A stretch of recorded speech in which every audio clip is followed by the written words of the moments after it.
持甲尊重。记者综合报道。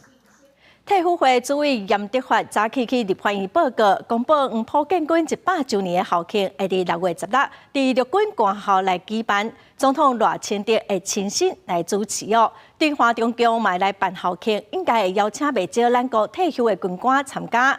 严德发是表示讲，目前退伍军人去中国的是无超过100个人。伊嘛强调讲，伫高雄凤山的陆军官校才是正统的黄埔军校。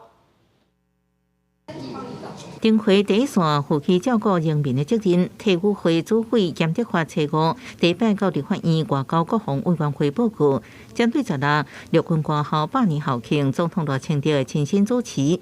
毋过，中共像黄埔会举权也伫中国举办校庆，有国军退伍将领来参加。严德发注意到这代志，除了发射退伍将领毋通违反国安法，也透过宣导降低去中国意愿。附录的。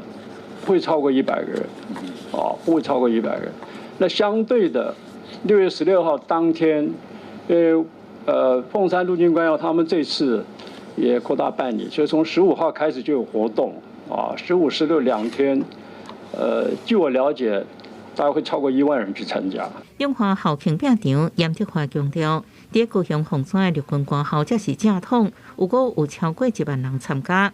对中共目标渗透退伍将领立位点出，有旅游、金钱、发展环境4大手段，呼吁退伍会提高警觉。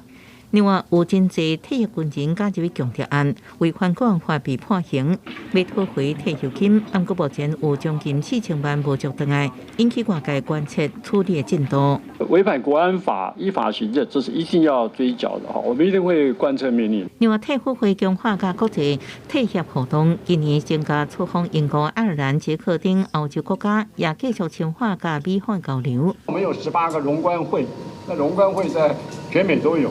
我们将来希望能够继续扩张这些据点，也做好这些退伍的一些交流。严德发表示，未来继续甲美国3大退伍军人协会保持联络，深化退伍机制交流。记者综合报道。现在一定要导演。